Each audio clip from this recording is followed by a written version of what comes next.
Hello, everybody, and welcome to another live edition of the Market Down Podcast. My name is Nick Cummings, joined this week by Danny Hernandez and the returning Chad Big Bad Johnson. Chad, good to have you back. We start this week of AEW Dynamite's recap at the very top of the card, Scorpio Sky versus Wardlow for the TNT title, which kind of had a predictable outcome, I thought, but I was very glad we got here. So let's just run down the match really quick. Sky came out obviously with Ethan Page, Dan Lambert, and then a bunch of like American Top Team jobbers to the point where I'm not even sure they're on American Top Team. They might have just been jobbers. Sky hit a low blow early since this was a street fight for the title. Obviously, the jobbers get involved. Wardlow clears house. And then leading up to the end, Sky hit him with the title off of that distraction, but Wardlow was able to kick out.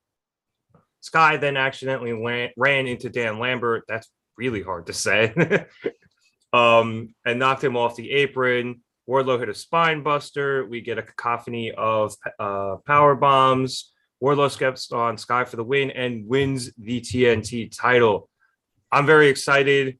Chad, I am really hoping that this is a revival of the TNT title scene. It has been pretty, I don't want to say bad, but it's been caught up in a lot of shitty feuds ever since I feel like there was a whole Cody Sammy thing back in what was it, like December. So hopefully now that Wardlow has it, he gets some good feuds and he's a dominant champion and has a good run with this thing. I'd like to see it stop being pinballed around.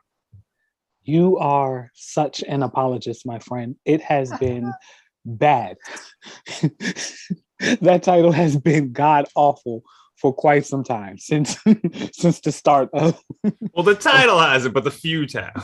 Yes, the feuds have been lackluster. The title itself hasn't been very, very prestigious either. But I agree with you. I'm hoping now we're turning a page. I hope Wardlow's reign is long. I hope it's lengthy and exciting and entertaining. I'm already entertained at the thought of him being the champion because we definitely didn't need Scorpio Sky. Shout out to Scorpio Sky, no disrespect, but we didn't need that. I'm glad to see the War Dog up. It's going down now. It's lit. Yeah, and Wardlow, Danny, has obviously gotten very over since the MJF feud. So I think there's a great position for them to capitalize on him right now and let him run with this for a while. Yeah, and we don't know what's going on with MJF, but I think it would be pretty neat right now that the last two people he feuded with are both technically champions right now. That could be some more fuel to his fire, his kayfabe fire, not his real life fire. But Wardlow being TNT champion, so good. Like Chad said, get that shit off Scorpio. No offense, Scorpio, but like, goddamn, like the title has been lost pretty much since somebody's contract ran out. Marco Stunt, obviously, but it's just nice to see the title on someone who you just know is gonna have a good run. Like, when Miro won the title, you just knew, you're like, oh yeah, this right here is gonna be the shit. Yep. Or Brody won it, and you're like, yeah, this is gonna be fucking good. Granted, that didn't last very long, but still, it was good for the short time it lasted. Wardlow, same thing. I don't care how long it lasts. It's gonna be good no matter what. He's gonna defend it every week. He's gonna be saying it's the main title because he's like, I don't want the interim world title. This is the only title as far as I'm concerned right now. I'm all for that. Also, him and Luchasaurus kind of both do the same thing where they just like flex and stick their tongue out. Like, I realized that tonight. It's not important, but like it just kind of dawned on me. Yeah, all good things here. The match was whatever. It was shenanigans. That's all fine. Yeah, I don't know who those guys were. Were they fighters? Because they didn't look like fighters. If they were fighters, they weren't fighters. I knew. I just figured that whoever they were just local talents that they passed off as like lower American top team members, because it wasn't any of the big like name people, which I guess kind of makes sense. It was all big. At least it wasn't small security guards or whatever. But yeah, good stuff. It's nice to have a title change. It's nice to have a title change that doesn't make you scratch your head afterwards. I think that's all we've been looking for lately with this title, and we finally got it. So, is Wardlow my favorite guy? No, but he is over as fuck, and it's fine. I would have rather this happened right after he won the ladder match, because the ladder match was pointless, but we got here. We're here. I'll try to forget what's happened before this.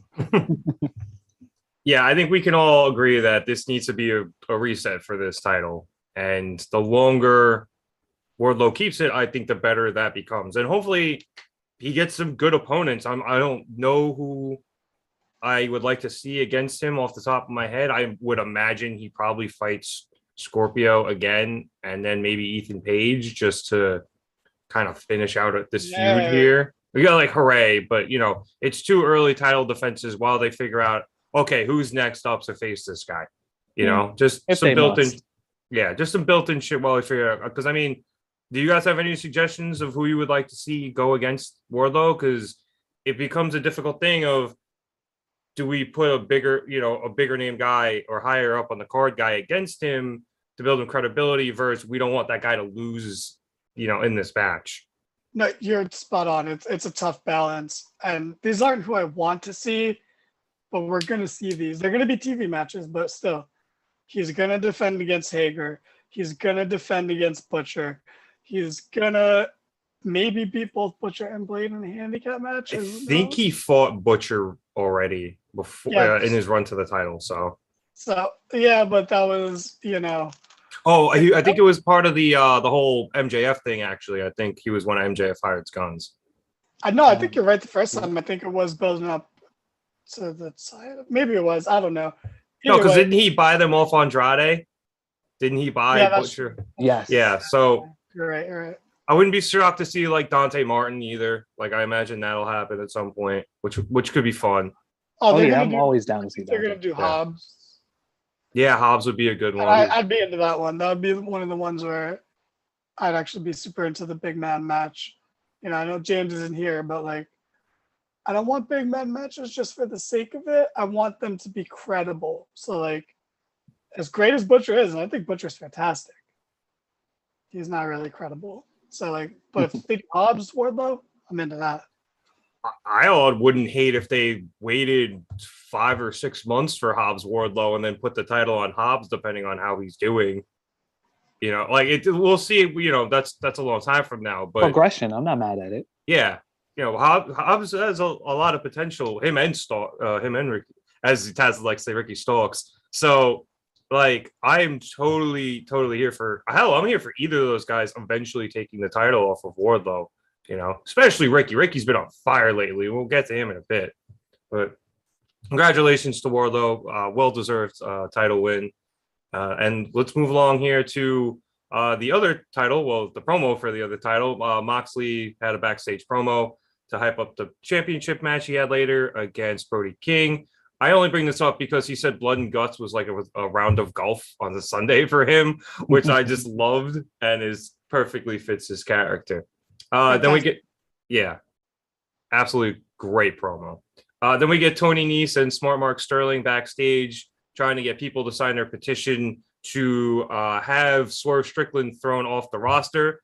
They asked Keith Lee to sign it, but he says, despite the fact they're having their issues, he still has tag partner and they're winning, so he will not be signing that. And then we come to the Christian Cage and Luchasaurus promo. So before Christian is able to explain why Luchasaurus has joined him, Matt Hardy interrupts and immediately calls Christian the Michael Jordan of assholes, which is just redundant. That's just Michael Jordan. But Matt is trying to explain to him that he's just being dick and whatever. And Matt says he's gotten to know Jungle Boy recently, and this is just a terrible thing out of both of them.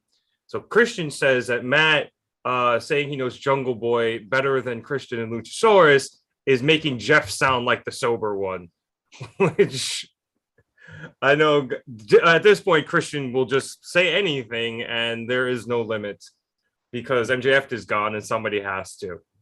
After that, Matt said that he regretted using Private Party and Butcher and Blade, and he wants to make sure nobody else is getting used. Christian then says that Matt will use anybody from his son to his wife to a dilapidated boat to his brother for one last run on his coattails. To at which point Matt and Christian come to blows, and then Luchasaurus steps in, kicks the shit out of Matt, puts him through a table. So Danny, I will immediately go to you because of the Jeff Hardy line. Go ahead. I don't know what makes you immediately go to me when you hear someone make light of Jeff Hardy's situation. But, that being said, I loved that so much. Oh, man. Christian's really sticking it to all the people that were disappointed when he showed up at Revolution a year and a half ago. Because, goddamn, dude, I'm not saying in any way, shape, or form that he is better than Punk, because I don't think that. But Punk has not cut a promo that good in AEW than Christian has done the past 2 weeks, or 2 of the past 3 weeks. God damn, that was so good. So good. Because there's a debate to be had about whether it is okay to bring up real life shit in a predetermined sport. That's been going on for a long time, as far back as Eddie Guerrero dying. But you know what? Because I grew up with it, we grew up with it. We're not as outraged by it or offended by it. We kind of expect it. When CM Punk put Paul Bearer's ashes all over it and rubbed them against his head, hell yeah, that's in bad taste. That's fucking degenerate shit. But we're wrestling fans, so we're like, yeah, of course he fucking did that. What else are you gonna do? Like, Big Boss Man dragged Big Show's dad's coffin away, That is all time funniest things I've ever seen in wrestling. He slid with the coffin. It was great. It was so entertaining. So unintentionally hilarious. Yeah, that's what we expect. That was played for laughs. That was not serious at all. The tone was insanely different back then. So I'm all for that. And you know what? The wrestlers, they're usually for that too. That's one thing that hasn't changed much from one generation of wrestlers to the next. It's like, hell yeah, use this fucking thing. You think Big E wouldn't be okay with people talking about his fucked up neck? Of course he would. It's fucking. That's going to become an angle. The surgically repaired neck of Big E is going to be a thing from now until whenever. From whenever he gets back, and then until a year and a half later. It's WWE. The exact verbiage is going to be that he has a stack of dimes for a neck. Mm-hmm. They always say. So Jeff Hardy, fair game, especially because they didn't acknowledge it before this. So you get that aspect of, he's mentioning something from real life, but it's also that, oh shit, he was the first person to really say something about it. Everyone else is kind of, skirted around it. Even the Bucks skirted around it in their promo about the tag title match at the pay-per-view. So all for that. Christian is on a whole nother level. And you know what? In this scenario, he is right. What the fuck is Matt doing out there? Why are you there, sir? What? You don't even know Jungle Boy. Have you ever interacted before? Why are you here? If you're here because of beef with Christian, sure. But again, Christian's right. You're just stealing the spotlight. All I heard when Christian was talking was he was basically saying to Matt, "You're Chris Jericho. You just latch on to whatever's popular." It was insane. This was fantastic. I love Luchasaurus's Kane music. I didn't think I would be for a Luchasaurus heel turn, but here I am fucking loving this because I don't know how I'm going to root for Jungle Boy in this feud. I know how everyone else will, and it makes perfect sense. But for me, this is this is 1997 Kane all over again for me, where I'm like, bro, I don't care if he's the bad guy. I want this guy to win. A lot of "why are you booing me? I'm right" vibes from Christian. It's one of he's not wrong. He's just an asshole. What is Matt doing out there? Matt has no right to do that. Everything Christian said was true. I guess, Chad, the Jeff stuff, out of all the people to say something, Christian does seem like the guy, not just due to his recent heel turn and, his past ones, but also too, like, I assume him and Matt are pretty tight. Like, they have an understanding with each other. So when I first saw Matt, I was super apprehensive. I'm kind of in the way of leave all WWE history alone if you can. And I'm with you guys. I was like, why the hell is Matt here? Lo and behold, it became the best part of my night. Christian has always, and I mean always, been this charismatic. He's always been a dick. He's always had great promo skills. And I'm just so glad they're utilizing him in a way that he finally needs to be utilized. I'm with Danny. I don't care who he's against. There's absolutely no way I'm going against Luchasaurus with this new Luchasaurus Negro package and everything all black and super heel turn and new music. There's no way I'm going against that. Christian, again, more charismatic than the Judgment Day guy. And I always knew former Judgment Day guy, even though he's one of my favorite wrestlers. But Christian's always had that dog in him. I knew he could do this. I've been waiting for him to do this. This is the Christian that I don't think people would have minded having title shots and being in numerous battle royals and spots like this. But yes, this is what we needed. I'm glad. It's refreshing. Yeah, I think Christian was kind of hitting a point of staleness as a face. Right. And then they started planting the seeds for his heel turn, and I thought they played it all beautifully.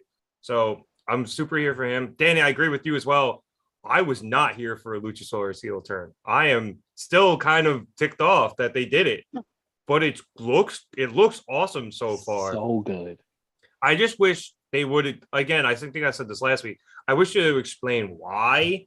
Like, what does Christian have on Luchasaurus, or what did he say to him that made him turn? And they just haven't given that to me yet.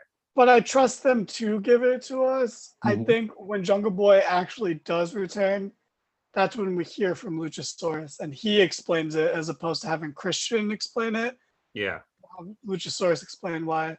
Also, I mean, hey, he can be a TNT title contender for Wardlow. I would good call. start to hit Wardlow then, but it would be a good match.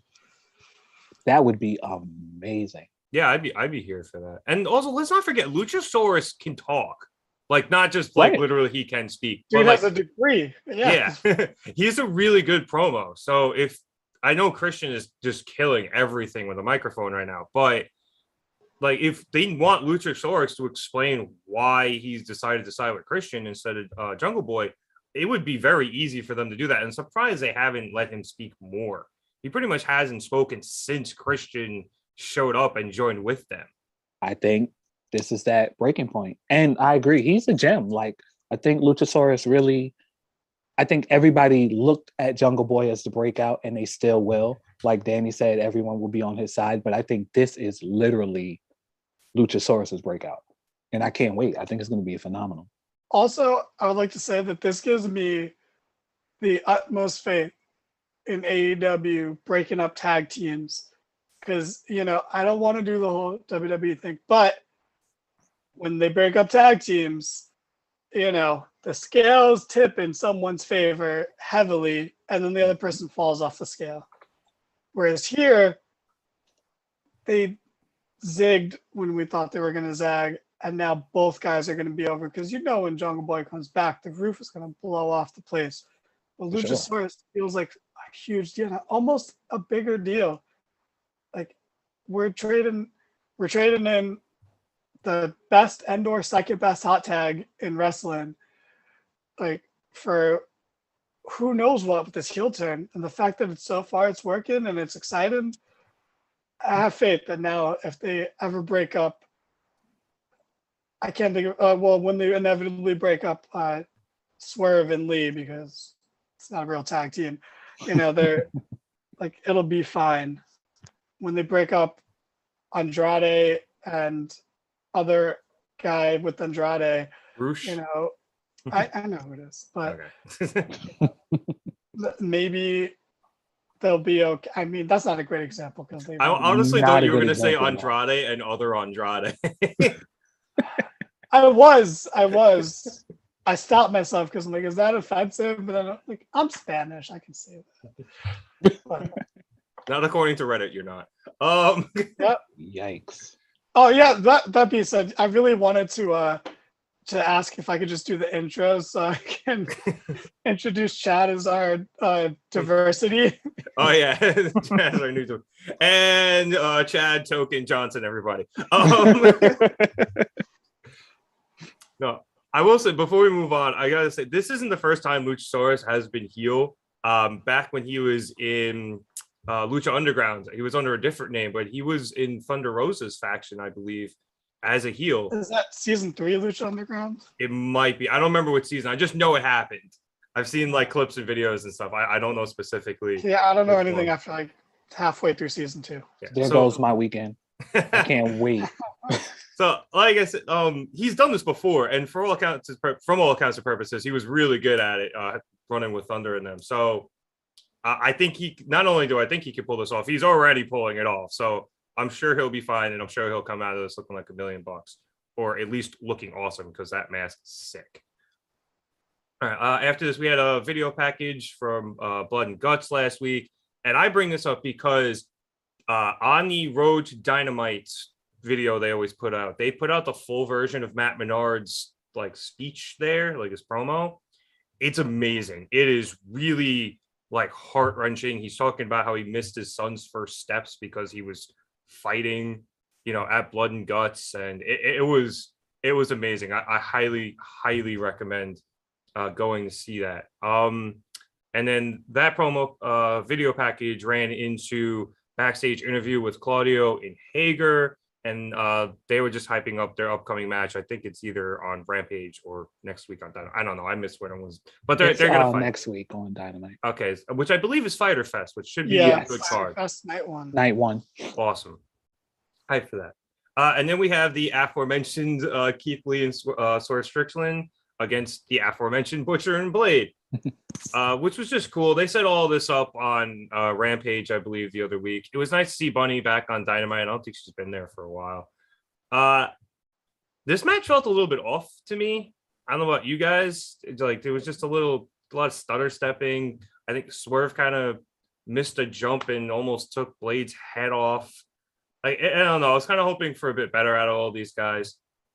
So anyway, this match ended with Lee accidentally pouncing Swerve when Blade ran into him just to further their animosity together. There was a pinfall. Lee broke it up. Eventually, they got their shit together and won, them being Lee and Swerve. But then Hobbs and Stark came out. Hobbs cut a very good promo there for a second, considering he doesn't speak all too much.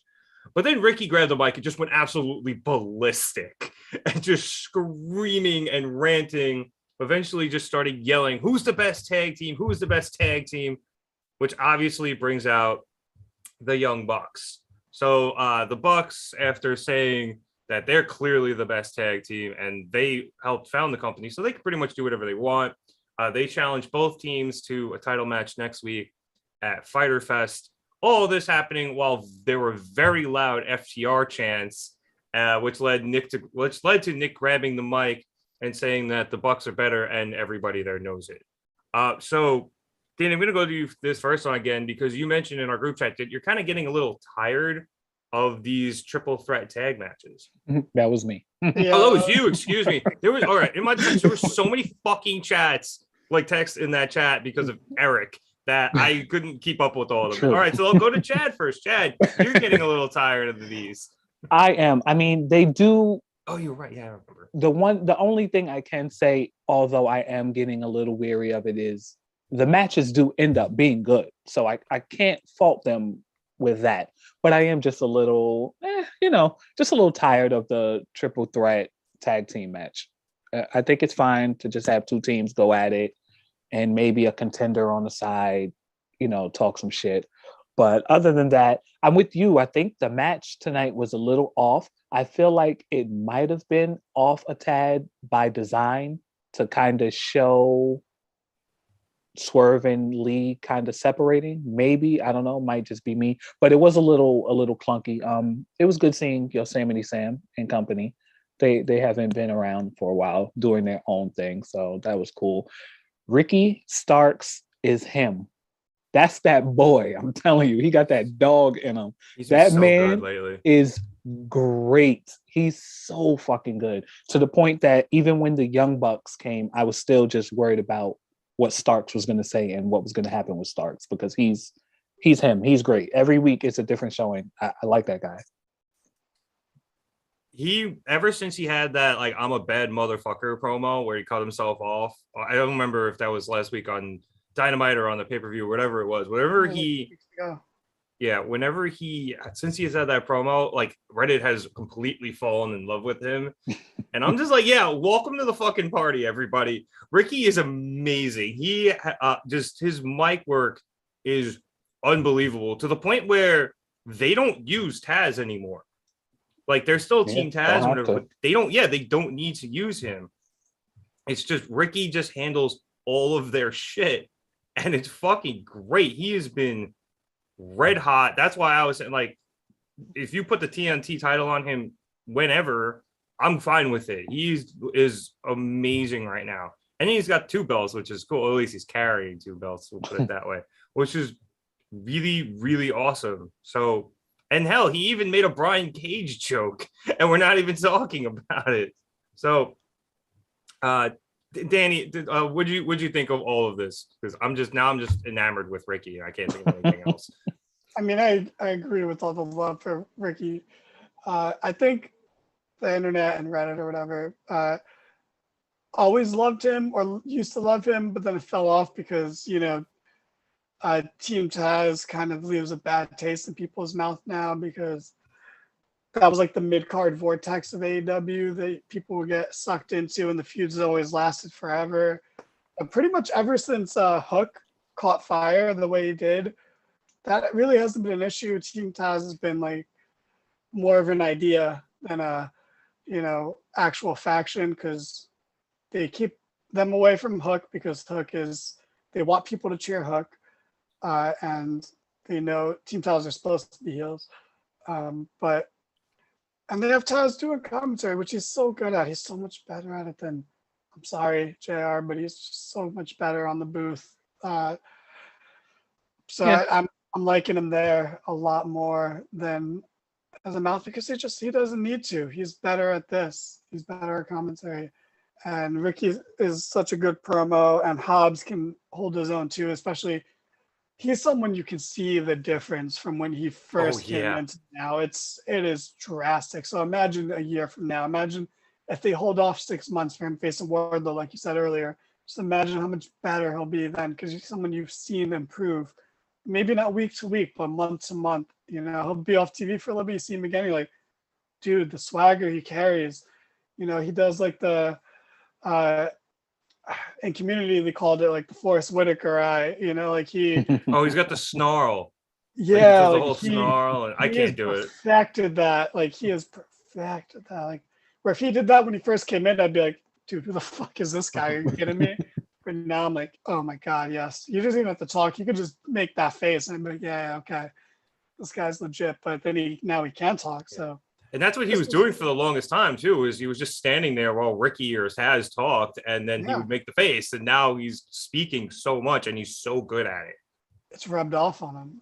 He's learned from them. Because don't get me wrong, I'm saying that Taz sticks commentary. Taz is a fantastic promo. It's just the group was too mid-card, but them now being separated away, it makes everyone feel better. So just keep them apart. I didn't like that the Young Bucks made this match their heels. Why would they make a triple threat match for themselves? That didn't make sense to me. That was kind of stupid to me.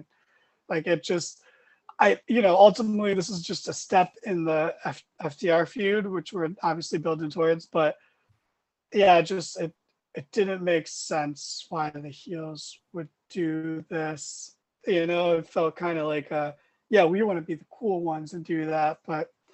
That's a nitpick aside, because the triple threat match would be good, and hopefully it'll just be the last one for a while. Give us triple threat singles matches for a little bit, and stay away from the triple threat tags for a little bit. My sentiment exactly. For the Bucks, I think them wanting to continue to prove they're the best in the world is kind of the reason why they would make that match. I'm with you. Like, it doesn't necessarily make sense. I thought they were going to be like, okay, you two guys fight each other and then we'll get the winner. Like, I thought that was going to be the play, whether it was in the same night or they fight next week at Fighter Fest week 1 and then week 2 they fight the winner. That And would then be a little more heelish. Could have goaded them into a triple threat, like they could have walked them into it. That would have been bad. But I guess it is within the Bucks' character to think that they're so arrogant and so good that they could take both of these teams at the same time. So yeah, that too. I agree with that. That would be my explanation, just to kayfabe it away. Okay. After that, we had Malachi Black video package to hype up Brody. And then we had Eddie Kingston in-ring interview with Tony Schiavone, which was very quick, but very effective. Eddie came out, graduated Wardlow for winning the title, and then he graduated everybody on his team who won Blood and Guts last week, including Claudio. And he says, see, I'm growing up. I can be an adult, and then went right into Schiavone's face. And then he started calling out Jericho, saying that he didn't make him bleed last week, so he still wanted to fight him. And then Jericho interrupted from the garage where they had Ruby Soho, and Ty Conti kicked an Escalade door closed on her arm. JAS ran off, and medics were involved, and then they cut to commercial. So looks like we're still getting the whole BCC and Eddie and friends against the Jericho Appreciation Society. It's a little while longer, but I'm kind of here with Ty and Ruby being involved and like getting some women's matches out of this instead of just being all the men. Dan, you were going to say something. Yeah, I mean, I don't think the Blackpool Combat Club is involved in this anymore. Besides, obviously, Claudio is going to be Hager next week, but this really felt like we're going to talk about the main event a little bit, but like we're going.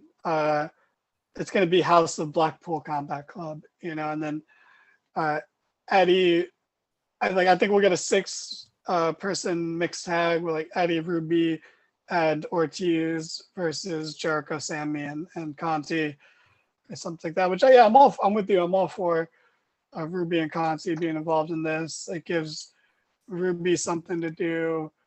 Conti didn't need something to do because she was doing fine in her role. Like she fit into the group as a heel like pretty naturally, but so it's just a neat bonus for her to actually have someone to wrestle against. But it was great. Eddie Kingston's so likable. We were worried about him. By we, I mostly mean the guy who's not here right now. We're worried about him, being too much of a baby and losing that just naturally likable thing about him. But Eddie just has that factor where it's so hard not to love him, and a lot of that's because he talks like a normal person, and he's similar to Kevin Owens in the fact that he acts the most like a regular person would in a lot of these scenarios. He doesn't act like a wrestler or a sports entertainer. He acts like a person from New York would react in a lot of these situations, especially from Yonkers. Yeah. Oh, he's from Yonkers? Yeah. I thought he was from Crotona the whole time. He absolutely acts like the homie from Crotona. Oh, man. Yeah. But also, I think it's becoming a character trait for Tony Schiavone to not hold the mic up high enough for people, because Eddie's now like the second person in like 3 weeks to tell him to hold the mic up higher. So I guess that's his gimmick now. There's usually a heel thing, but I think Eddie was just fucking with him. I'm going to disagree with you on Ty Conti because, granted, she fits well into the group, but she is so much more than just being like Sammy's arm piece. Like, she is so good in the ring, and she was like red hot before she ended up having this heel turn due to circumstances outside of the ring or outside of wrestling in general. You're being real liberal with red hot, but okay. She was, dude. Like, she was really hot going in her match with Britt. She was against going in her match with Jade. Like, she was pretty over. So in his defense, I think a lot of us thought she would be the TBS champion before Cargill. Whew. Like it made sense. Oh no, I knew that title was for Jade. I was kind of hoping it wasn't, but that was made for Jade. I thought there was a decent chance Ty could have taken the title off of Britt, but Right. like she was my choice behind Thunder. She was a filler feud. No, it was Thunder. I always thought was going to do it, but if it wasn't Thunder, I thought it was going to be Ty because she was really over in her match with Britt. So she was kind of over. I admit she was over. So now I think just getting her the opportunity to get back in the ring instead of just, being Sammy's arm candy is just way better. So I'm really happy she has a feud. Whether how we got here is, one thing, but just to have a feud with Ruby, who can also go, I'm excited to see them, have a match. Well, that is that. Okay, so then we come back for Dark Order promo, -1. Obviously, this was in Rochester, hometown of Mr. Brody Lee. So Evil Uno comes out, was the 6 of them. So him, Reynolds, Silver, 5, Anna, who we hadn't seen in a while, to be honest with you, and -1. And he said that the 6 of them are there to stay, and they'll be starting a new chapter of the Dark Order. And then QT Marshall interrupted just to be a dick. Little Brody immediately tried to attack him, and Evil Uno had to hold him back, which I thought was great. QT challenged -1 to a match and said if he didn't, he'd go in the back and break all his toys, to which Hangman came out and started just an absolute ass kicking of QT, which ended in -1, saying he could pin QT right now, but he'll wait till he's older. And that was that. So it was good to see Dark Order on TV. I know it was kind of it's obligatory Dark Order in Rochester bit, but I'm glad we got a little bit of a reassurance that despite all the recent releases and contract expirations, that the Dark Order is going to be sticking around because they are one of my favorite acts in the company. So whether that's with or without Colts remains to be seen, but apparently he's going to Ring of Honor. That's a different discussion. Okay. All right. After that, we have Penta Oscuro against the debuting Roosh, or at least his Dynamite debut. I think he's been on a Rampage or 2. And I am correct because this was set up last week by Roosh and Andrade stealing both the masks of Penta and Rey Fenix. So they were pissed. There were some good lucha things in this match. I enjoyed it. The thing I enjoyed most, though, was Alex Abrahantes spearing the shit out of Jose, the assistant, and then just kicking his ass all the way to the back. This ended with Penta hitting a fear factor way too close to the ropes. So Andrade puts Roosh's foot on there. Ref breaks the pin. And then while Remsburg is distracted by Andrade and Rey Fenix arguing on the outside, Roosh hits a low blow, takes Penta's mask off, and gets a roll up for the pin. So, Chad, fun lucha match. It was really cool. A lot of slapping. Mm-hmm. But obviously super heel way to win. And, the end was whatever. Been there, done that. Yeah, I mean, I don't know if maybe because the episode was just so, I don't want to say lackluster because it was better than that, but maybe because the episode was just very even, that this was the match of the night for me. It was fun. It was exciting. I saw someone new. I always like Penta. I love lucha wrestling. It worked for me. I'm cool with it. I like the ending enough. No complaints over here. Yeah, no, I don't really have anything to disagree with that. I think it was a good way to put the show. Like it wasn't like a top tier show, but it wasn't really bad either. It was just kind of very level, even. I also think because Eric hated the match, even though he didn't hate the match, it made me like it just a little bit more. So that might weigh in on my on my decision. I would tend to agree with that. Danny, what do you think about this? I didn't have any feelings about it, really. Thank you, Futurama. I have no strong feelings one way or the other. Yeah, no, I really don't. It happens, it definitely happens. Andrade and his little friend or whatever, the Lucha Bros are kind of whatever now. I think they're a little oversaturated in AEW. They still put on great matches, but like, I don't disagree with that. You might about the Lucha Brothers. Like, they could use a little bit of time off. They could. I agree. They've had a lot of really long feuds with people. The House of Black one felt like it went forever. It's like a year. Yes, because it did, and I think the one before that did too. Even though I can't remember who it was against. So the tag champs before that.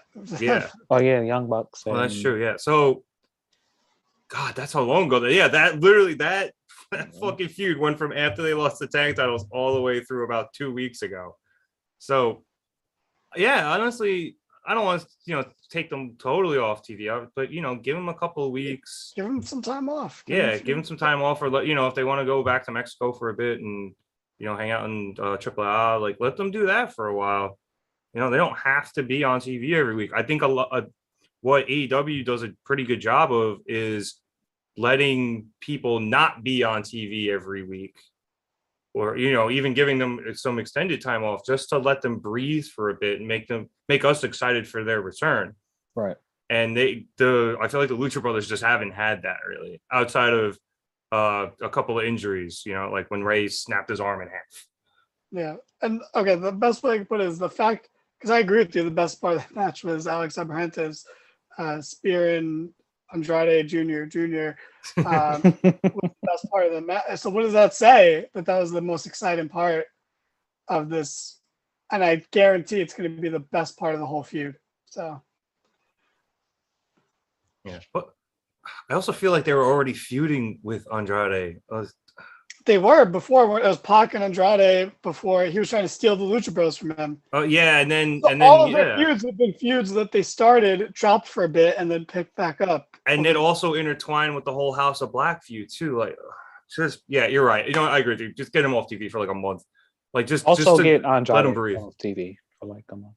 Andrade hasn't been there in a while, so I'm not. Yeah, I'm not we mad he's needed back. a little more time. Let's do it again. Well, I think forever is a little too little time for you. Oh, it doesn't have to be forever. Just a day shorter than forever. There. Yeah, just keep him on Rampage. Yeah. He usually is there. I mean, that's how this match came about. Him and Tony Nese can go have it. Well, Tony Nese had. I'll put Tony Nese above Andrade right now. That's yikes. He's at least with Mark Sterling. Yeah, and Smart Mark is saving. He's way better than what's his name? Something Hoagie. Who? Jade's new. Stokely Hathaway. I feel like I was close. Hoagie's a sandwich. Why did he call that black man a sandwich? And like a regional specific sandwich too, not just a sandwich. You called him number 2 from Kids Next Door. I hate you. Yeah, I mean, we're probably not going to talk about it, but like, I don't want to make this a thing every week, but Sterling was at least entertaining in all of his backstage bits throughout the night, whereas what was it, Hoagie with cheese? Was he was there. He's making Jade less cool real quick. That's impressive, I guess. I disagree, but I will discuss that more when we'll table that. There's not much to say about that. I think that's just what it is. All right. Well, so okay, let's screw it. Let's just jump to that. So this was after the Thunder Rosa Tony Storm versus Nyla Rose and Marina Shafir match. So Jade Cargill had a backstage interview with Shivani where she just immediately told him to cut the shit and asked Stokely what the hell he did last week. And Stokely said he paid Layla Gray $1,100 to jump into the fight and give Jade and the baddies the advantage. It was like, she's an interim baddie, and they brought Layla Gray back. So Jade says she'll give it a shot, and if it doesn't work, it's Stokely's ass. But I think this is, again, Jade outgrowing Stokely and their way to get him out of there. So I know, like you said, he didn't do anything and he but I think it's just part of the story that they're building here. That was going to be my point. But the story is that she's outgrowing him. Like she just got him. You tell that story with Sterling. It doesn't. I do agree with that one though. But we're here now. So if they're gonna try to get her out from under his thumb, for lack of a better phrase, I get sowing discord between what he's doing and what she wants him to do is a good way to do it.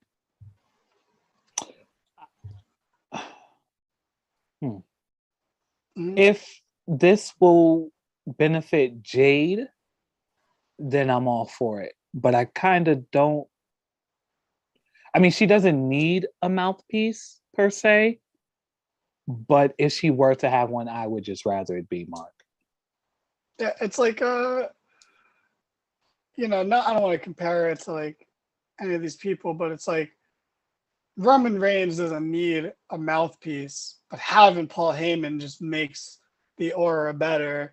The fact that you can just pass it off between the two is good, and that's what I think Sterling and Jade had, and that's what Stokely and Jade could have. But it feels like we took away a piece to add. We took away a puzzle piece that fit to add one that fits in a different puzzle. It's like it's two different puzzles, and they're both technically they fit. They're both, but I just still don't see why we had to go to Sterling, especially that it's like Sterling was doing good stuff with Tony Nese, who's way further down the card than Jade. Why couldn't he just still be with Jade? I don't understand. I agree with that part. Like I definitely do. I thought Jade and Mark were good together, and then having the story of her outgrowing him made sense, but she outgrew him into another manager that she's about to outgrow. Right. It's a little. And he's doing the same things. Like that's what Sterling was doing, was not giving her enough competition now. And now, what was it? Bologna and cheese? He's just doing the same thing. Unless I'm reading this wrong and Stokely's just working to build his own faction and he's going to throw Jade out and we get a Jade face turn that way. That like maybe they do it that way, and I'm just reading it completely wrong. That's not a bad. That's not bad at all. Because from what I've seen from what Tony Khan was saying, like he's pretty high on Stokely. He's brought him up in interviews saying like when Stokely was available, I grabbed him as quickly as I could. I was like, I can't believe this guy's available. He's one of the best talkers in our business. So I think they're going to do something with him. Whether as the NXT guy, I will say that Stokely is really, really good on the mic. He hasn't caught it yet at AEW, so I'm allowing him space to get acclimated and show us what he's really about, because he is actually a really good talker. I can vouch for that. But it's just a little bit of a readjustment that needs to happen for them. Like Danny said, I can see it happening and it'll work, him and Jade, like later down the line, but just right now it's just not clicking the way I guess we're ready for. Yeah. I believe you that he's a good talker. Yeah, he really is. What was he? Diamond Mine, right? Yes. It was a dumb decision to replace Sterling with a guy who's doing the same exact thing. I agree with you there. I think both things can be true. Like, I think it could be a dumb decision to replace him, and I think they could use this angle to an advantage. Because I would also say that Stokely is in a way better position to lead a faction that breaks off of Jade than Mark would have been. Because he's led a faction with Diamond Mine. Smart Mark is good, like with Nese. He led Diamond Mine? Yeah, he was he was the main talker. Because who was that? It was Roddy, right? It was Roderick Strong, the Creed brothers, and Damon Kemp, and like Ivy Now. But he was really the focal point. Yeah, I know, Danny. I recognize Divas. Roderick Strong. And you said Creed, so like Xavier Woods, Austin Creed, is that? No, the Creed brothers, who are actually really good. It's an NXT thing. Yeah, okay, I believe it. Whatever. Are they in Toxic Attraction? I know. Oh my God. Then They Is are. that They're Casey not. Canzaro's new name? Tony, cut the shit.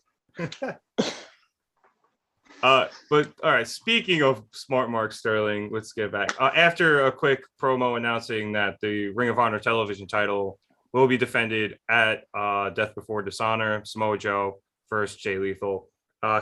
Smart Mark and Tony Nese were continuing to get people to try to sign their petition to get Swerve thrown off the roster, and they try to get Orange Cassidy to sign it while he was hanging out with Best Friends. We're looking great in that tie-dye, by the way.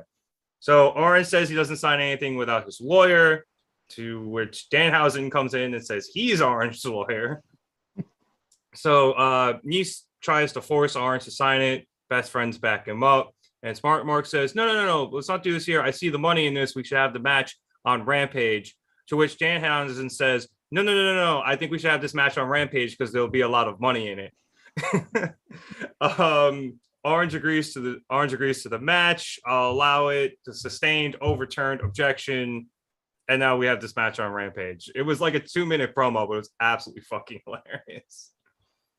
After that, we had the Acclaimed and Gum Club versus Ruffin It, who's Leon Ruff and Bear Country, and Fuego del Sol. I'm very happy to see Fuego on TV. I'm very happy Bones is back in the ring. I'm glad he's healthy. But the most egregious thing ever to happen in wrestling happened, Danny. And would you like to tell us about it? Oh, God. Fuck. I never wanted to cry on YouTube, because I just live here forever.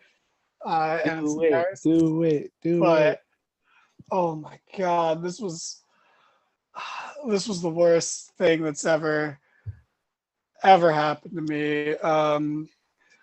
I just can't believe it. Like the beat hit, the crowd popped. They were all ready for this. They know they're about to get some great lines. Who knows? Maybe about upcoming food shortages. Maybe about Independence Day and not truly having independence. Who knows what Caster was going to wax poetic about. We may never know. Maybe it'll be nice. Maybe he'll show like show a picture of a piece of loose leaf with all the bars he was gonna spit. But we'll just truly never know. Maybe he was gonna say something.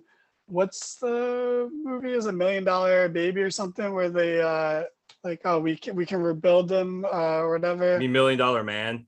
Yeah, sure. $1 Million Baby. That's the episode of It's Always Sunny that spoofs it. Okay. $1 Million Baby is a movie with Clint Eastwood and I think Michelle Rodriguez about a boxer. Sure. Is it not Hilary Swank? It could be Hillary. I don't remember. I don't remember who the actress is. I don't know why I thought it was her. It could be. But I know Clint Eastwood's in. Sure. Okay. The point is, Caster would reference it, and I never saw either of those movies, so I don't really know. But I would understand vaguely the reference. Maybe it was gonna be something about that, but we didn't get to fucking know because the motherfucking ass boys grabbed the mic from him immediately and cut him off, and they went to the ring. And you know what? I know you were just throwing me for the rap, and then you were going to go over the match. But essentially, the Ass Boys stole the win and then turned heel on the heels turned heel on the heels. And then their dad, who's the heel, turned heel on the heels. And I guess we're getting an Acclaimed face turn. And oh boy, I'm actually worried about that. Because he can't rap about the shit he raps about you can't make fun of Biden's crackhead son as a baby face. I think he will. I just think he'll stop insulting the cities. Oh, but that's so fun. I don't know, man. I think he'll for sure take out the hometown which is fine because sports references are cool and all, but it's very specific to the hometown. But calling Detroit the murder city, and or bringing up Chicago's crime rate or the water in Flint, you can't do that as a baby face. You just can't. So even though he was getting babyface pops for it. That's the beauty of it. You leave it as is. He's a heel that gets cheered because people like what he's doing. because he's doing, again, we talked about it earlier with Christian stuff, where it's like, it's the, oh, he went there mentality. And a lot of that is like, this is really obscure. Did you guys ever watch King of the Dot on YouTube? I cannot say I have. Okay. It was like Canadian rap battles. And I know it doesn't sound good when I say it like that, but they were really funny and entertaining. No, that makes sense now. Is it like rap like Toronto? Yeah, I think a lot of it was in Toronto. Yes, they did. I think they traveled a little bit, but most of it was in Toronto.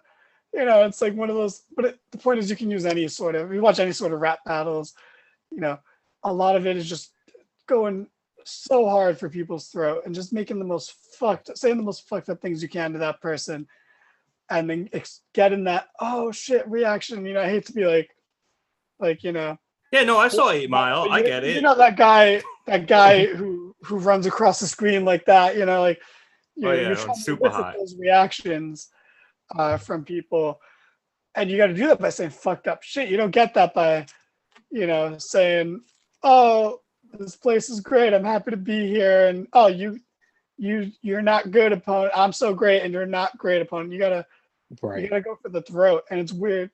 That being said, it's just the start. I love the Acclaimed, and nothing will stop me from loving the Acclaimed. So if they're going to be babyface, actually, I got to go based on what I said earlier. Everything I said about them splitting up Jurassic Express and me having faith because of how they're portraying Luchasaurus. I have to have faith that splitting up this, I think, end in too soon faction of the Ass Boys and the Acclaimed, which I actually think worked. I have to have faith that the Acclaimed as a babyface will work because I believe in Max Caster. I believe in Bowens. And you know what? At the end of the day, all Bowens gets a massive pop for saying the town they're in. He gets a huge pop for just saying Detroit, Rochester, whatever place they're in, the Acclaimed have arrived. I just wish this faction lasted a little longer. Also, I think Billy Gunn backed the wrong team. I think he was right last week to back not his sons, and this week he's wrong to back his sons. Also, I don't know which ass boy is which, but one of them looks old as fuck, and they're only like in their young to mid 20s, right? Longer hair or shorter hair? Shorter hair. That's Austin. Looks 40. He looks 40. Is Austin the one who looks exactly like a replicated version of Billy Gunn? I don't think so. Austin was the one who was really, really, really loud during the pandemic shows. Okay, no, it's the other one who looks exactly like Billy. Yeah, Colton does look a lot like Billy. He has the longer hair and stuff. Yeah, it's him. The saddest part after the fact we didn't get to hear the rap though was after Billy turned on them, the Acclaimed, and Bones went up for the scissor. Yeah. And then he swatted it away and took the famouser. I was so sad. I knew they were going to do that before Bowens even got up, and I was still like, oh man. That hurt me deep in my soul. I'm so with you though. I wish they did this. I wish they did this faction for longer, because I was having so much fun with the Ass Boys just completely fucking up the towns every week. The scissor me ass daddy, like all that was so fucking good. Even like the vignettes they did where like he was like, where Billy Gunn was like, I got you guys a match. You're like, on Dynamite? Like, no, even better. Rampage? No. Dark Elevation. And they're like, oh my God, yeah. This was so good.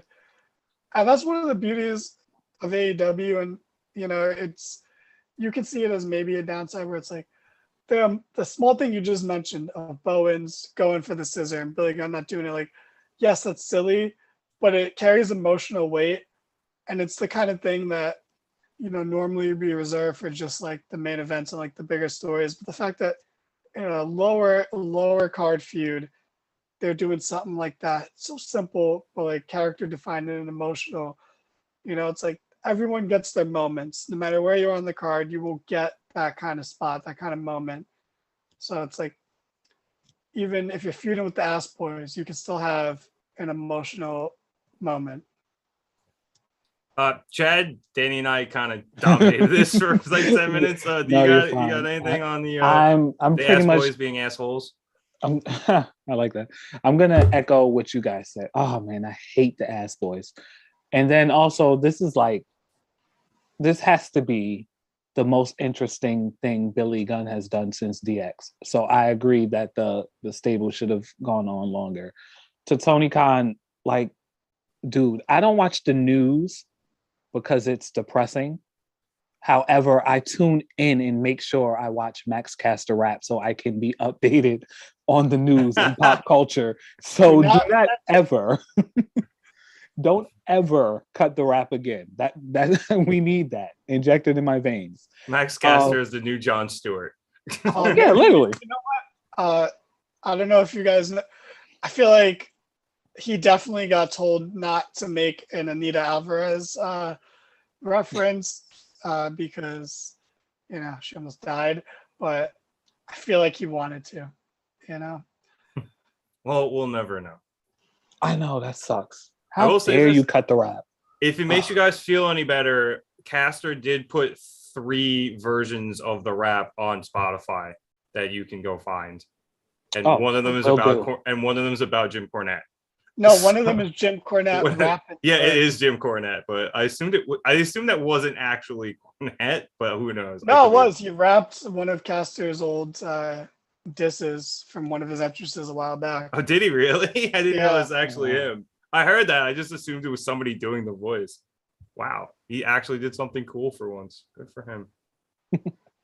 All right, so after this, we had a quick Miro vignette calling out Malachi Black after the All Atlantic Championship match. Oh, wait, real quick, can I just say I'm all for us getting the Acclaimed teaming with Danhausen to take on Billy Gunn and the Ass Boys. And that's Oh yeah, I'm with that. That'd be good too. Just to try to watch Danhausen either rap or like dance to rap. Please give him just 4 bars. Side him as they're rapping. All right, so then we have the match I mentioned earlier, Thunder Rosa and Toni Storm, which they're cleverly calling Thunderstorm, against Nyla Rose, who comes out with an umbrella now, and Marina Shafir. This match was very good. I thought this was easily Shafir's best outing, at least on Dynamite. The only other notes I really had were Toni Storm might have the best hip attack outside of Asuka in all of wrestling. And Thunderstorm win with a spike Fire Thunder driver. So very good showing from the women. I like this dynamic with Toni and Thunder. I'm kind of thinking, kind of hoping it leads to a Thunder Rosa heel turn, but we'll see. Chad, I assume you feel the same. Good, solid match. I agree. Definitely a solid match, Eric. Let me also lead with, I really thought you were going to objectify and say that Toni Storm had the best hips in wrestling. And I was almost, thinking about it. So Toni, I apologize. You're a great wrestler and nothing but. Yeah, the match was solid. It was good. Good match. I'm at the point where I'm in between tired of Thunder Rosa carrying the championship and still awaiting to see what they're doing with her. So every time I see her, it's interesting because I almost forget she's the champion. And then I say, oh, that's why she's the champion. She does something like just a little cool. And I'm like, oh, okay, it makes sense. But yeah, they need to do something with her. Again, perfect marketing scheme for Thunderstorm. That sounds cool. That'll make waves. As they were saying on commentary, print the t-shirts. Yeah, absolutely. give it the Y2 gold. Yeah, it's gonna get the Y2AJ treatment where they print the t-shirts and then they break up in a week. Yep. Because again, they're not a real tag team. So yeah. Well, there aren't really a whole lot of women's tag teams anyway. Danny, any comments? I would say that her hip attack is better than Asuka's, at least WWE Asuka. No, don't say it. No, it's true. It's just. I agree with you. I wasn't ready to hear it. Toni's just violent. Also, yeah. Dude, it looks like it really hurts. Like I was gonna say, she tends to do it more in the corner than Asuka does, because Asuka, I feel like, does it into the ropes a lot, which I think allows for more force. But even then, like Toni's doesn't look like more force. Yeah, plus she did like a non-running one too in the middle of the match, and I thought she knocked Shafir out. She's thick. You said the word. The word though. It's just smart offense, using what you got. Mm. But yeah, it was good. I don't think Nyla comes out with an umbrella as much as because they both came out with umbrellas because they were facing thunderstorm. Oh, God, of course, Nyla's such a good troll, and it completely went over my head. Well played. Yeah. So this was fine, but yeah, everything Chad said pretty much. I'm not into Rosa as champ anymore, and I know that's like almost borderline entitled wrestling fan of me to be like, okay, she got the title now, what's next, but I'm starting to think they should have never, taken it off Britt, or they should have just put it on Tony at the pay-per-view because, we'll see where Tony is in a few weeks. At least she's still on TV, but I don't see what's next. I don't see what's gonna happen because at the end of the day, if this somehow ends up with Nyla getting another title shot, it's two people that already lost to Thunder Rosa. So, like, what is there to care about? I don't know. I don't think I think I'm looking too much into this because I think this was just a for now thing. Mm-hmm. But whatever. I'm ready to move on. I know what you're saying, though. They haven't really done too much with Thunder's title reign in general, or at least not too much that has been intriguing, I think. So I can understand where both of you are coming from, just, where you're kind of bored of it to an extent. Not necessarily her as a champion, but what they're doing with her as a champion. Which sucks because she's so worth it. Like, she really is worth being the champion, Eric. But it's not Thunder's fault. Like, it's right. None of it's Thunder's fault. Exactly. Yeah, they just haven't utilized, and she's still pretty over too. So it's not like, people, the crowds at least, have thrown her aside, for lack of a better phrase. Like, she's still over. It's just a matter of, give us something good. The Tony stuff was, I think, the best stuff she's done as champion, and that was 2 weeks worth of stuff. So do with that what you will. Tony's probably going to have to be the one to take it, or they're going to have to reignite that feud at some point in time. Yeah. Or, I think they could do that now if they end up turning Thunder heel in the next week or so, and then maybe Tony gets another rematch. And then we turn Britt face, and we have that match, but flip dynamics. Who says that? I mean, I think if you're going to turn Thunder heel, it should be against Ruby, because that's when Thunder first kind of teased turning heel, when she lost that battle royal that Ruby came in on and won. True. And it gives Ruby something to do. Ruby's busy right now. Getting her arm broken. I don't think they're going to turn Thunder right now anyway. So, we got time. I think that's me just trying to solve the Thunder hasn't done anything problem, and just the easiest answer is turn her heel. But even if you turn her heel and then the feud with Storm goes well, it's like, okay, well, what's next? Who are the other top baby faces on the women's side of AEW? What do you do from there? So it's a short-term fix for what was probably a long-term problem, or at least one that so far it seems to be. All right, after that, we had the Cargill segment, which we talked about. Then Daniel Garcia gave a quick backstage interview because he will be facing Wheeler Yuta at the Death Before Dishonor pay-per-view for the Ring of Honor Pure Championship, which I'm looking forward to. Their last match was really good. This one should be just as good. And to further this pay-per-view, we have FTR giving a backstage promo, and they called out the Briscoes again to challenge them for the Ring of Honor tag team titles. So that, again, same thing. That match was good the first time. I'm sure it'll be really good the second time as well. And then finally, we get to the main event, which was Jon Moxley against Brody King for the AEW Interim World Championship. Regal, obviously, on commentary. Brody King won this opportunity by winning the Royale Rampage last week on Rampage. Wow, shocker.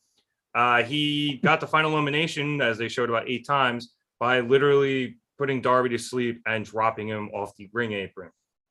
So this match was fine, I think. It was a little stylized where, it was a little slow and plotting on purpose. Brody King's a bigger guy. Moxley trying to out-technical wrestle him because he can't really outpower him. It was good. It didn't really grasp my attention too much. I eventually ended with Mox hitting a paradigm shift and then eventually passing out Brody with a bulldog choke. So, Chad, we were discussing this before we came on. I think you agree with me. It was a good match, just not overly attention grabbing. Yeah, I think with the participants, it made it, I don't want to say lackluster, but it made it again kind of just like monotone, very even. We know Mox is not really showboaty, and I feel like he didn't lose a step, but maybe dumped himself down a bit, like you said, because Brody is so big that he kind of had to out technical wrestle him. So for me, it was kind of slow. It wasn't a bad match at all. I just maybe didn't expect it, or maybe expected something different from it. So to me, it was just kind of even, as opposed to what I was looking for. But still, overall, it was a good match. I can't really complain. Yeah, I agree. I think I expected something different because I was actually pretty excited for this match. And now, granted, the Mets were in the bottom of the ninth and they ended up tying it, so I was a little distracted. But who won, by the way? I'm pretty sure the Mets did, but I haven't had an opportunity to look. What's up? They scored like 5 runs in the 9th inning and they won. In the 10th, I think. But yeah, awesome. No, because they were away. They scored in the 9th, I'm pretty sure. No, they tied it in the 9th, and then okay. 1, 2, 3 for Ottavino, and then the 10th. Gotcha. So yeah, and then I think they scored in the 10th. So awesome. Put it in the books. And that is your New York Mets update, brought to you by no one.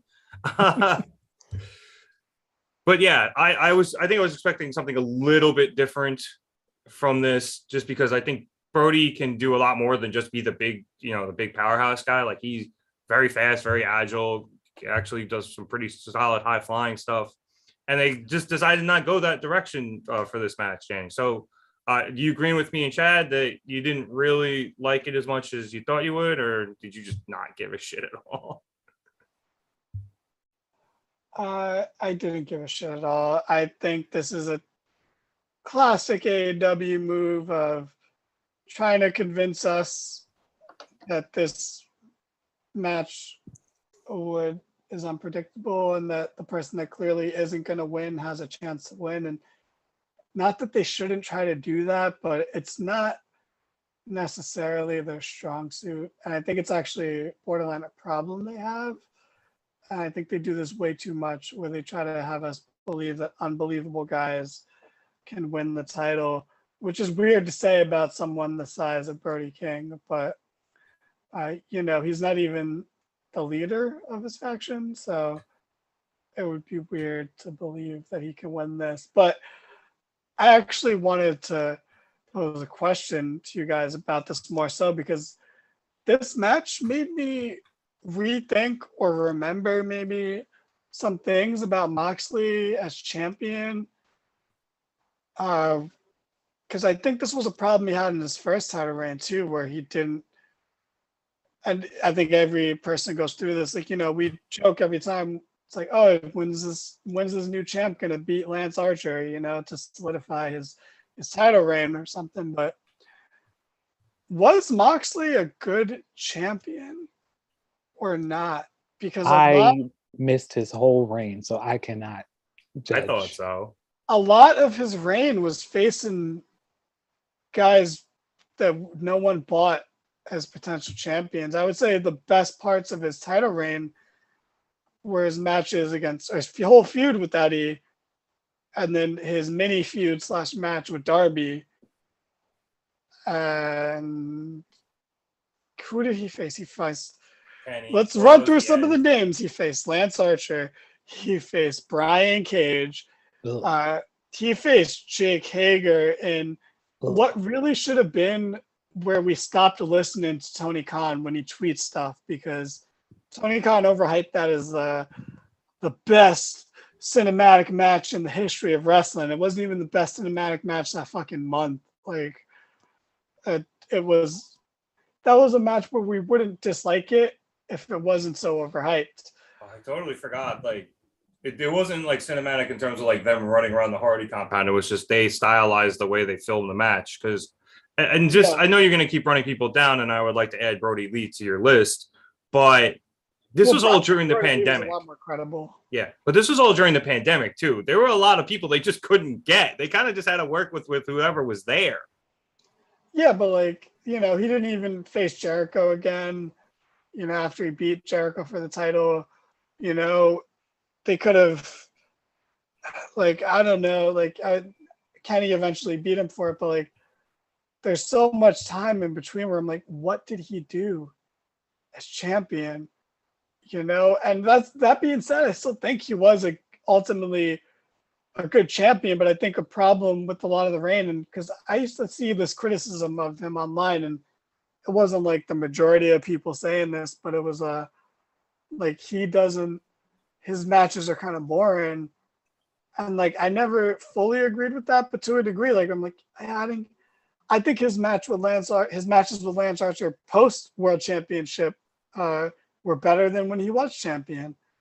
I didn't think the Brian Cage match was that good, you know, and I'm like, I don't think either of them are bad. So I like, you know, like I said, I think the Darby match was the best match besides the match where he lost the title to Kenny.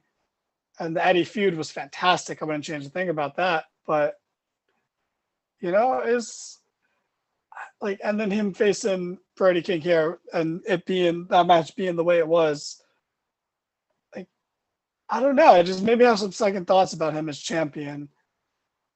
Like, I don't know. Like, obviously, Rev, I know you're going to be a little more pro him than me, but like, what do you think about it? You're not wrong. I think a lot of that it kind of has to do with the quality of opponent because, as I said, it was the pandemic. Like, things were difficult. He was carrying, you know, the men's side of the company with no fans and a limited roster. So it was definitely, I think it was definitely a product of that. You can argue too, maybe, you know, that you don't really love Moxley's style that much, and that's fine. You're allowed to not like it. I didn't like the style of his match here tonight, but I mean, for the most part, I think I like his style, but he had some lackluster feuds in that title reign, which again I chalk up to the pandemic, and to wit some lackluster matches. But I think there's a lot more energy to this title reign, as short as it may end up being, because of, you know, it's interim or whatever they end up doing. But there are crowds now, and him coming out with that title into that crowd is a whole different level than him just, you know, coming out of, you know, the empty bleachers in Daly's place.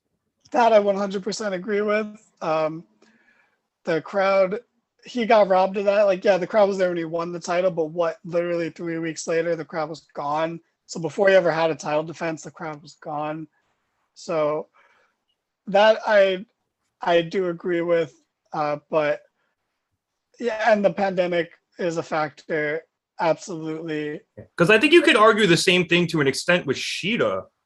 Like, her title reign was fine, and she had some good matches. But the thing is, I would say that the reign itself was maybe a little boring, but every single match she had was fucking good. Even the Nyla Rose matches were really good. Those were Nyla Rose's best matches, hands down. Like, yeah. Plus, but also, I think we also have to admit that when it comes to Mox in ring, he's technically an acquired taste.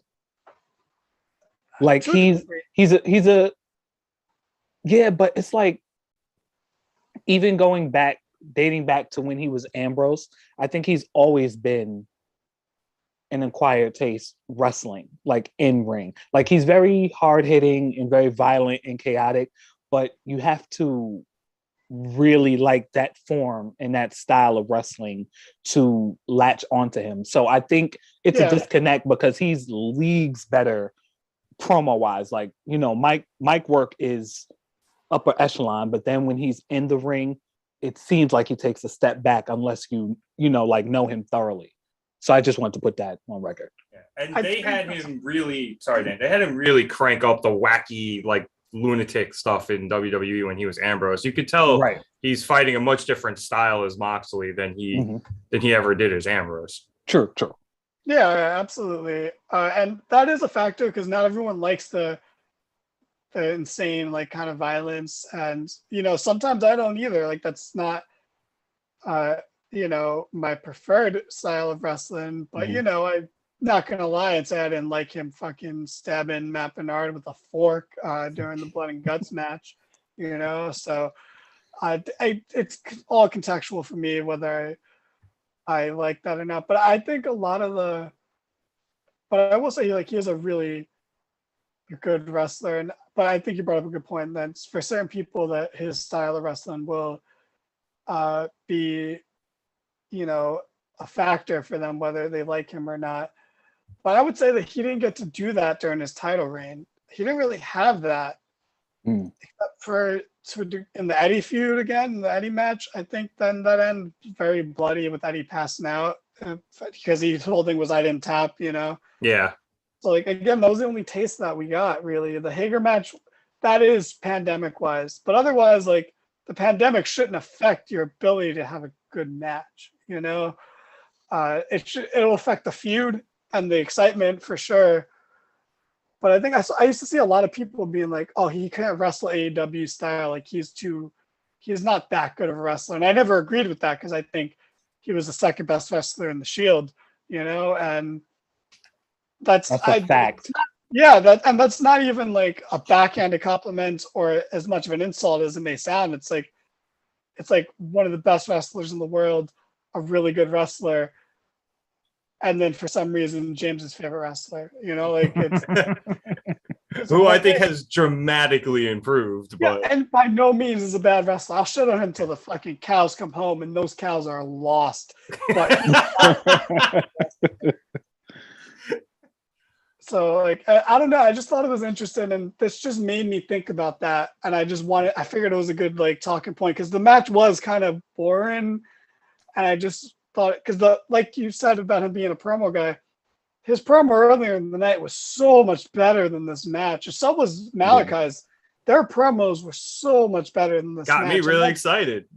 Yeah, they did their jobs of getting you excited, and because they were great. And I don't think it's a bad wrestling. I just thought it was an interesting talking point, and I just don't know what that means for this interim title reign. Is it all like it's whatever for now until Punk gets back, or is it going to be fine? Who knows? I just wanted to get your guys' opinion. And Chad, like so, you never saw his initial title run, really. Yeah, so I wonder. Just because the guys who you're having like more of the problems with match-wise from his first title reign are two bigger guys. I wonder if it's just the way he likes to wrestle, like the hosses, that perhaps it's just a style we don't really enjoy watching. I wonder if it could be that. So yeah, maybe. And not that there's anything wrong with that because you should wrestle bigger guys different than you wrestle guys smaller than your guys your size. That all makes sense.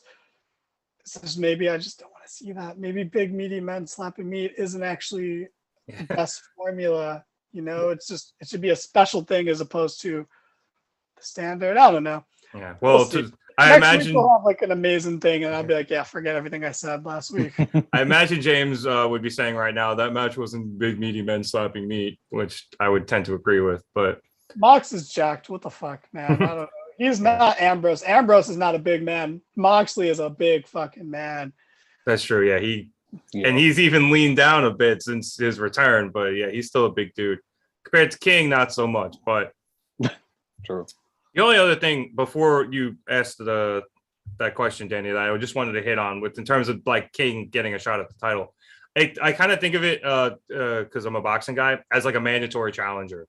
Like you just have to defend the title after a certain amount of time, and we're just going to throw a guy at you who wins a match.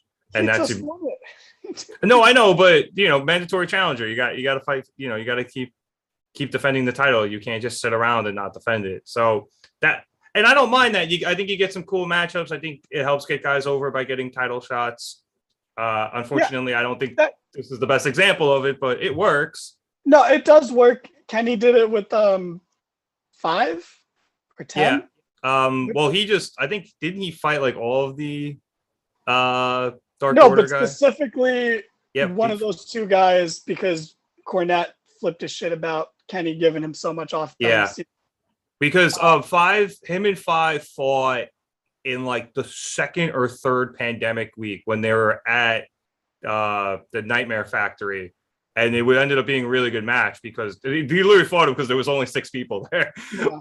And it ended up being a good match. So they were talking about that, and then they went back to it. And Five had a really good match. So, and I think he did the same thing with Dante Martin as well. I don't think it was a title match. I think that was a 6-man tag where Dante really got over. Oh, but whatever it was, yeah, he had some sort of match with Kenny, and it was Kenny and the Bucks. It was a 6-man tag that he got. That's what really got Dante over. And Mox did it with Darby. It's not like Mox didn't do it at all. It's just, it's more of Tony trying to pass off Hager, Cage, Archer as credible threats. There's a Tony Khan problem more than a Moxley problem, actually. So problem solved. My question's been resolved. It's Tony Khan. Yeah. Yeah, because there are guys in boxing like that too, where they just always end up getting the mandatory challenge, and they're always that guy, and everyone's just like, all right, he's gonna lose. We don't need to watch this pay-per-view. So, puncher's chance. And I think at some point in AEW, they'll end up having a guy win that title just to, just surprise everybody. But it's not gonna happen right now, at least not with the interim championship. But we've gone very long because of some very good discussions. But we have run out of time. So I would like to thank everybody for watching. Be sure to like and subscribe. We are getting close to 100 subscribers. And James, who is not here tonight, will return and rap and dye his hair green. And it'll be a whole lot of fun. Be sure to check out some of our other videos on the channel. And you can go there and click on some links to follow us on our social media. Because YouTube hasn't still fixed the idea of letting me update the description while we're live, which is really stupid. And then I have to wait for it to process, which is also really stupid. So, and then I forget, and I do it in like 2 weeks. So go look at other stuff, and you can follow us there. So I think that about wraps things up here. Thank you so much for watching. So for Chad Big Bad Johnson and Danny Hernandez, my name is Nick Cummings, and we'll see you next week here on the Mark It Down Pod.